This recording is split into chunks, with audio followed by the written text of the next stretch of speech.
Good morning, everyone. My name is Kimberly. Zack isn't here today, so welcome to the Daily Huddle for our Money Mondays. And today we have a great conversation that we're going to talk about, and we're going to talk about mortgages and how you qualify and answer all of your questions. But before we do that, I just have a quick question for you guys. Do you know why SpongeBob couldn't get a mortgage? Anybody? Anybody? Because he soaked up all the water. Because his house was underwater. Oh. How was that? Too funny.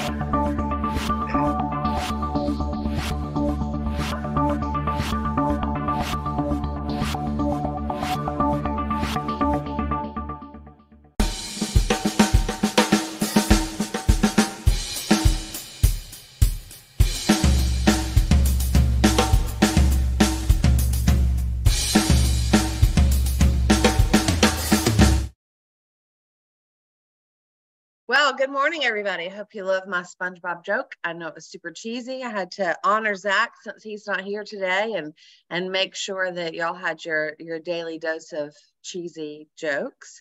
I just want to start with today. Obviously, we're going to talk about how do you qualify for a mortgage. But before we do that, we have a couple of questions that we always start the Daily Huddle with. So, Sorrel, I'm going to ask you, what time is it? And what are you grateful for? The time is now, right here, every moment. And I'm grateful for the sun shining. Yeah, me too. We are at the lake this week with our kids and the sun is shining. So super excited about that, very much so. Abdulius, if you can unmute, tell me where you are and who you'll hug today. Good morning. Good morning. I'm from New York, and I'm gonna hug myself. Awesome. Well, and welcome everyone from the Daily Huddle too. well, welcome and thanks for joining us today. Thank you. Yep. All right, Liz, you're my only other live participant, so I hope you play my game with me today. But how are you? I am the way I am, and I am happy today. Awesome. I'm happy today too. So thank you guys. Well, today we're going to talk about how do you qualify for a mortgage? I think it's a really good conversation. Mortgages sometimes have this like mystique around them. So we're going to talk about how to qualify for a mortgage and what are the steps that we need to do going forward. And I'm going to give you some tips and tricks to qualify for a mortgage. So if you guys don't know, and I'll actually put this in the chat right here, I've been in the mortgage business since 2002. So when Zack and I first started, I can't type and talk at the same time. Is that horrible? When Zack and I first started in the financial services business, we had a mortgage component to our company. So I've always been in the mortgage business. So I've been in the mortgage business since 2002. I've seen ups, I've seen downs, I've seen sideways and everything pretty much in between. So it's been a great ride, an interesting ride, but you learn a lot along the way. So I put my mortgage website in the chat so you guys can just check that out and look at it. But we've always used mortgages with our clients as a financial tool, whether they are looking to buy their primary home, whether they're looking to buy an investment property, a second home, regardless of what that is. We've always approached it from a financial conversation, not just, okay, do you want a 15-year or 30-year? We've always talked about what are the goals with your mortgage? What do you want to do with it? Should you put all that money down? Is there somewhere better for a portion of that money to go? What makes the most sense? Before we get into some of those conversations, I'm just going to share my screen with you guys. I have a little quick PowerPoint that I prepared because I think it's important to understand all of the pieces that go into getting a mortgage and what that looks like. So let me share this from the beginning. Okay. Oops, just kidding. All right, so how do I qualify for a mortgage? Lots of different pieces of conversation here, and I'm happy to answer any of your questions that you have, but you need to have basically 4 different things. You need to have stable income. You need to have a strong credit score. You need to have a good debt to income ratio, and you need to have documentation. And we're going to go through each of these specifically so I can give you some general ideas. So stable income, and I pulled this straight from Fannie Mae because that's what most companies are going to underwrite based off of, either Fannie Mae or Freddie Mac. So we're going to look at their guidelines and what that looks like. So Fannie Mae's underwriting guidelines to discuss stable and predictable income, they emphasize the continuity of a borrower's stable income. The stable and reliable flow of income is key consideration in mortgage loan underwriting. Individuals who change jobs frequently, but they can still earn an income, are still fine. They're still reliable. They can still get a mortgage. But a couple of things to look at here as far as less predictable income sources include commissions and bonuses and substantial amounts of overtime pay, or employment that's subject to time limits, contract employees, tradesmen, things like that. So what is the easiest way for stable, predictable income? It is a W-2 job that you get up, you go to work, you know, somebody else pays you every single day, and you're good to go, right? So that W-2 job that is your traditional employment job, that's an easy way to get income. It doesn't matter if you change jobs a lot. You might have to explain why you change jobs a lot, but if you go from one W-2 job to another W-2 job to another W-2 job, you're fine. You can get a mortgage. Depends on obviously if you have big gaps or things like that. But if you just change jobs a lot, as long as you're in a W-2 position, you should be fine from an income perspective. The pieces that come into play that do get a little tricky is self-employment, contract work, 1099, commissions, restaurant workers that get paid in tips and things like that. Those bonuses, reimbursements, allowances, things like that. All of that comes into play because they have to be able to predict it. They have to be able to know that your income is coming in on a predictable basis so you can afford to keep this home, because obviously they want you to buy the house, but they want you to keep the house. So when we're looking at those types of income, we usually look back on a 2-year period of time. And we usually look at tax returns, pay stubs, everything, so we can predict that, and we're going to average that out. So if you start a new business this year, right, and you're a self-employed individual and you have 0 W-2 income, probably not getting a house, at least a traditional mortgage, for at least 2 years. Some places will do it with 1 year, but most of them are going to be a 2-year look back. So remember that when you're changing jobs, when you're looking at different things, is how does that work? How does that affect you? If you're in the car business, right, there are big commissions in the car business, and you had an amazing year last year and not so great year this year, because we all know what's happening with the economy and with the recession that's coming. That's going to affect your ability to buy a property, because they're looking at your income averaged over that 2-year period. And if your income is decreasing, it gives them pause. It makes them very, very nervous. Again, they want you to buy houses, but they don't want to own them. They want you to own them. A couple of other things that I've seen: if you work in a family business, even if you're not an owner of that business, if you work in a family business, they're going to want to see the business tax returns, because it's family, right? So everything that lenders do is towards this guideline, but they're just making sure that obviously your income's stable, your income is predictable, and that you can afford this property and there's no funny business going on, or it's not declining income or something that they don't see. The second thing that we look at is a strong credit score. So I snapped this from Credit Karma. If you guys have Credit Karma, I think it's an important thing to understand and know. So we know our credit score, the higher the better, obviously, but you can get loans depending on the lender and exactly what you're looking for. You can get loans with lower credit scores, you know, down to the mid 600s. Some of them might even go high 500s, but that's going to be higher rates and a little tougher underwriting. So if we're talking about, average across the board, decent mortgage, I would say 680 and above. Again, we can get loans for people less than that, but it's not going to be quite as pretty, quite as easy, right? So what does a strong credit score look like? We just talked about the numbers of a credit score, but how do you get to that number? So a couple of things, a couple of tips that I'll tell you is, first of all, if you are looking at your credit score and you do want to understand how it works, then download Credit Karma.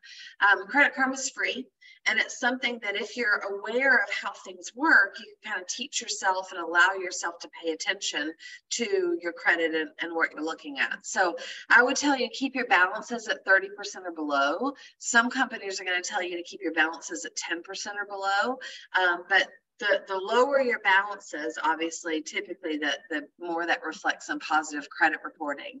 But the other thing that I'll show you, if you can look here, and I don't think I have a pointer on the screen, so you'll just have to look at it.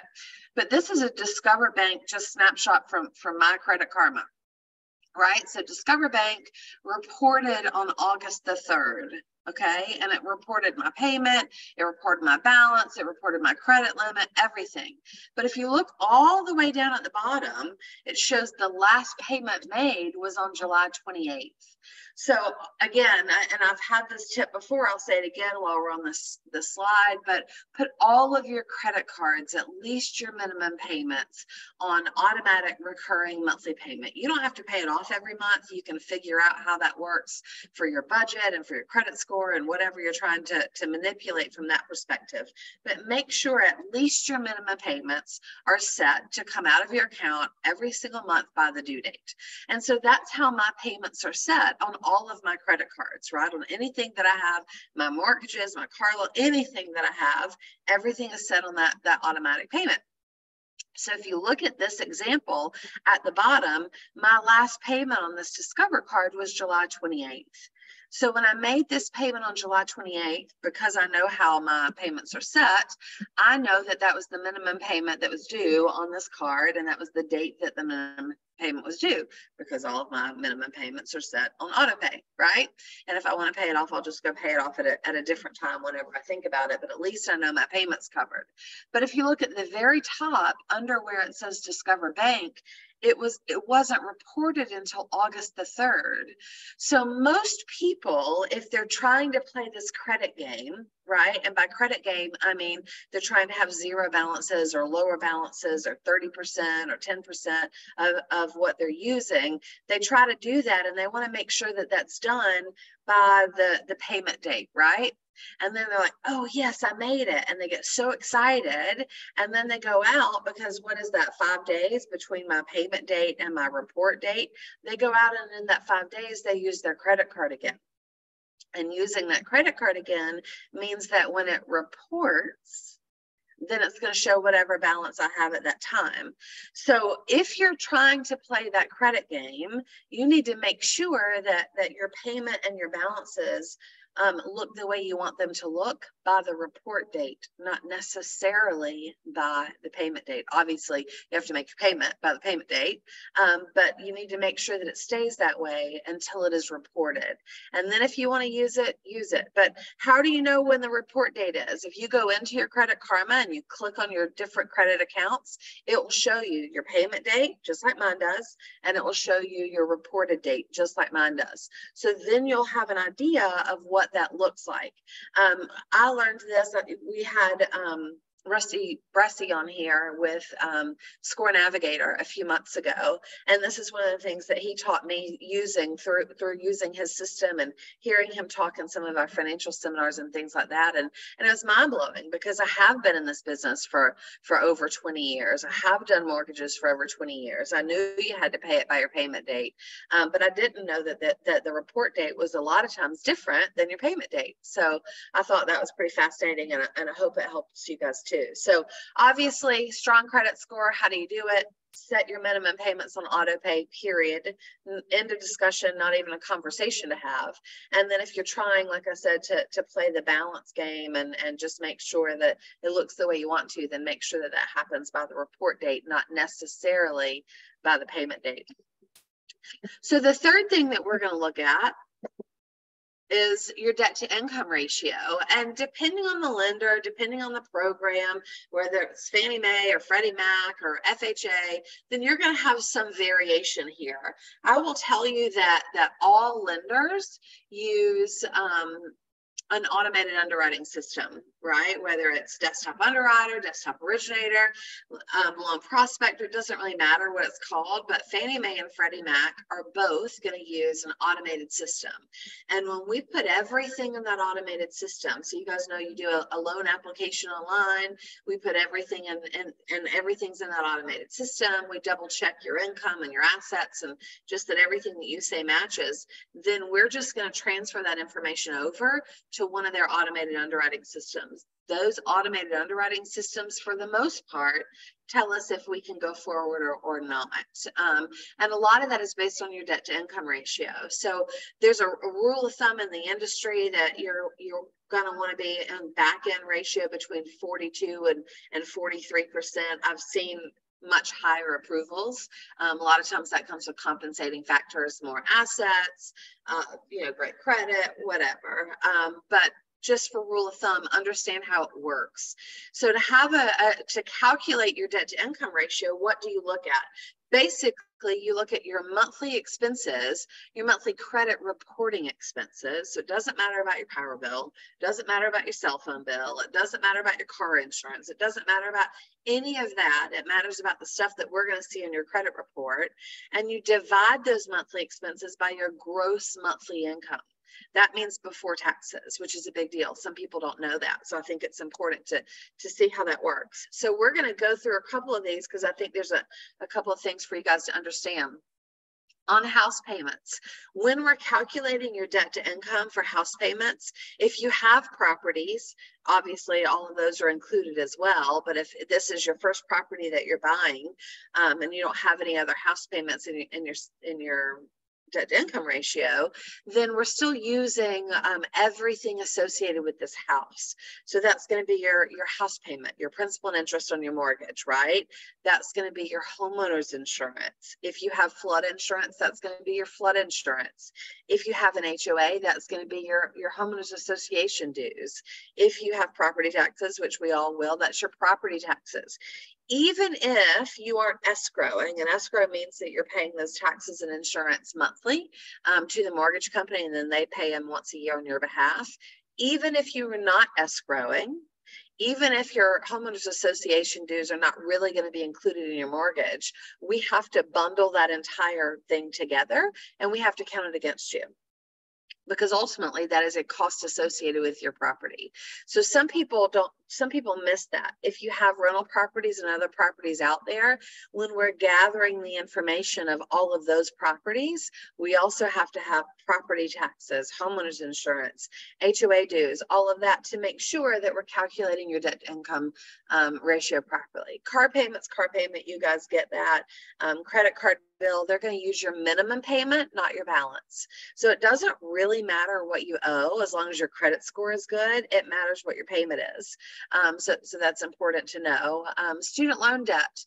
We know that for the last while, all of our student loans have been at 0%, right? And there have been no payments that have been required to be made. But even if that's the case, we still have to calculate a payment against you, even if a payment is not required. Sometimes if it's an income adjusted payment, then we can have different conversations. But rule of thumb is either to take 0.5% or 1% of the total debt, and that's your monthly payment that counts against you. So if you have a $30,000 loan, then that's a $300 a month payment with one company or with one big provider and maybe 150 with another. Regardless, it counts into your student or into your debt to income ratio. So when you're looking at all of this, again, add up all of your monthly expenses, credit reporting expenses, and divide that by your gross monthly income. And again, gross means before taxes, right? So that helps. That gives a lot of people opportunity that, to qualify for more than they thought they would because they have more money than they thought they did. what are some of those things that go into your gross monthly income? If you have a full-time job, obviously we talked about that already with stable and predictable income.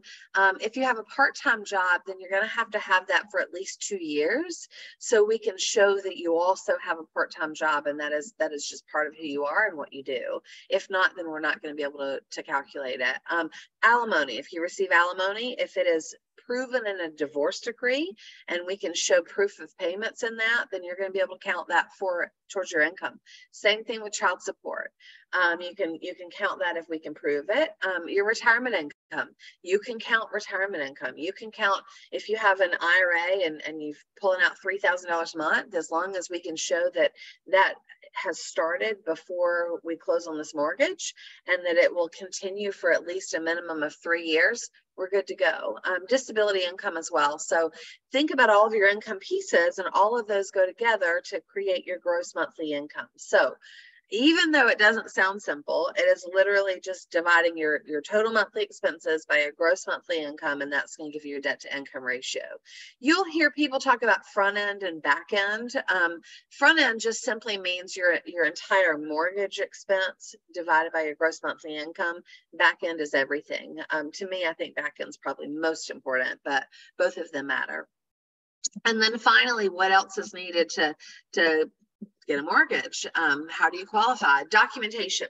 So we're going to need documentation on your income, on your employment, your assets and your debts, your credit history, your identity, your rental history, other information such as divorce, bankruptcy, gift funds. So when you're working with a mortgage person, you need to give them every single thing that they ask for. They will ask for a lot. Period. Just understand that. No, it's part of the process. But if I ask you for 15 pieces of information and you give it all to me at that one time, I'm probably not going to have to ask you for very much more throughout the entire process. The problem comes in when people, I ask them for all this information, they give us 4 pieces, and then a few days later, I'm like, oh, I need this. And they give me 3 more pieces, and I'm like, oh, I need this. Because they've asked for it all, but they never give it all to me at the same time.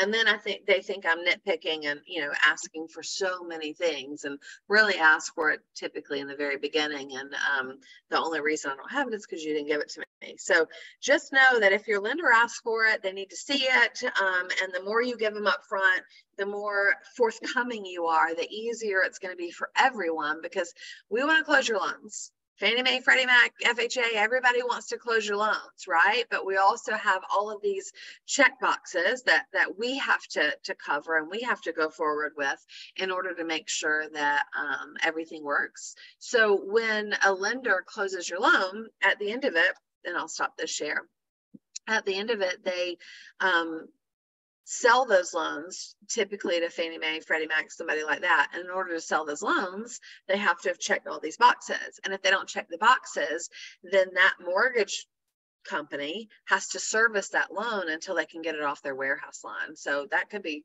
30 years if you really made a bad loan, right? So that's why you have everybody asking all these questions. You have everybody checking all these boxes and making sure that you're good to go. So I want to open it up now, and I want to answer any of your questions. What questions do you guys have? I know the mortgage process can be very, very overwhelming. I think it's really important to work with someone that knows the business and understands the business. I can tell you, I've done mortgages for over 20 years, and I've done all of them, all parts of them, right? From originating to processing to closing to everything. So I know what it looks like. Sometimes like a loan officer at a bank or something like that, they just gather the information and pass it to somebody else. So it depends on who you're working with and what they know. But I think it's important to work with someone that knows all parts of that system. So because we can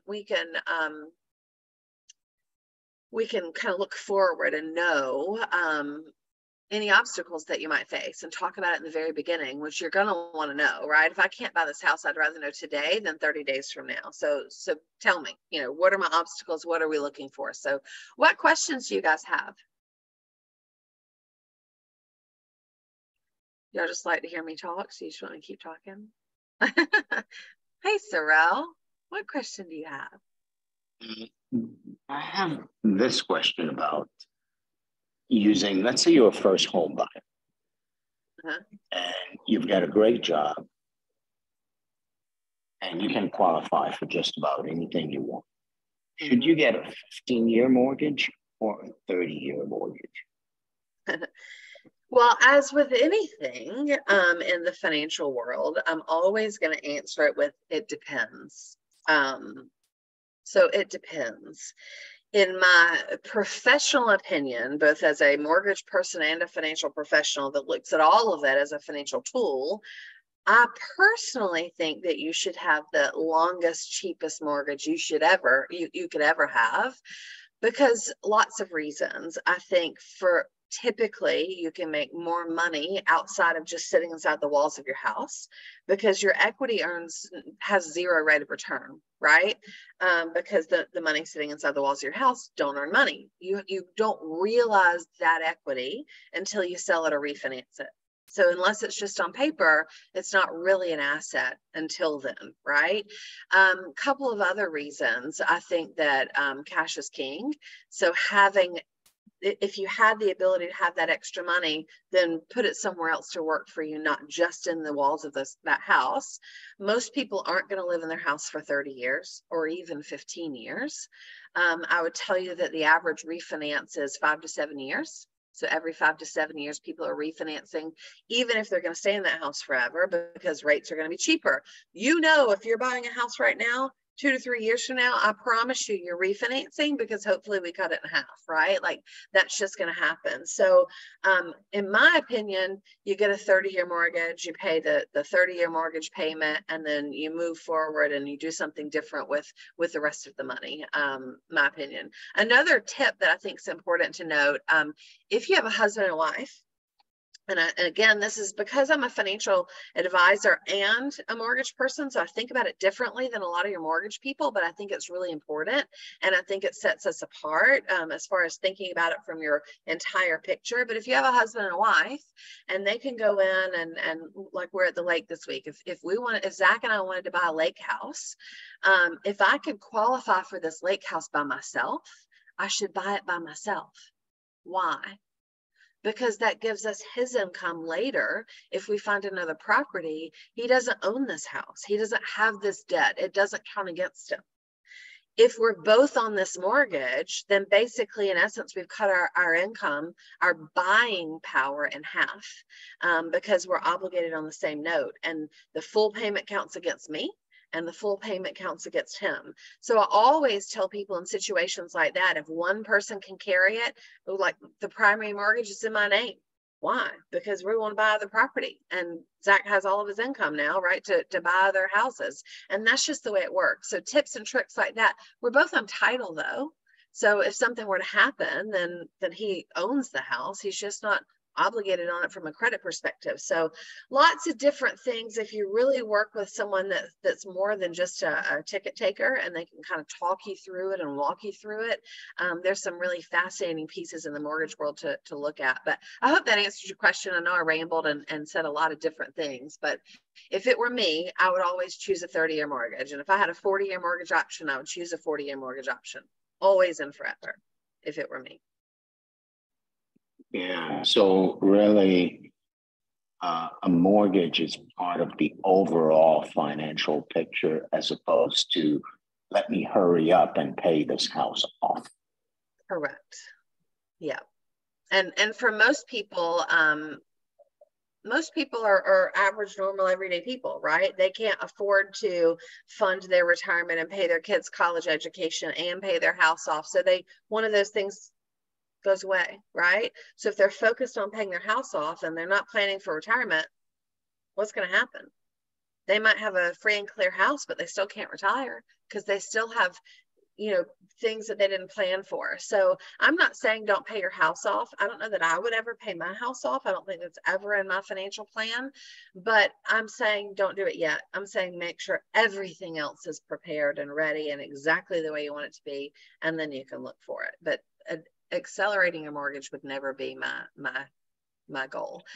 Florence has a question. What part does having a bankruptcy play in that process?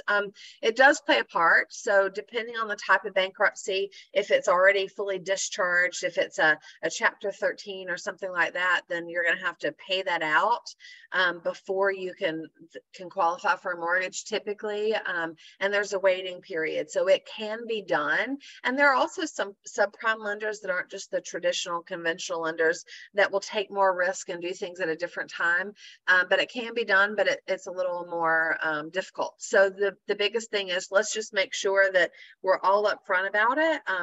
If you have a good loan officer, they can make magic happen if you tell them, right?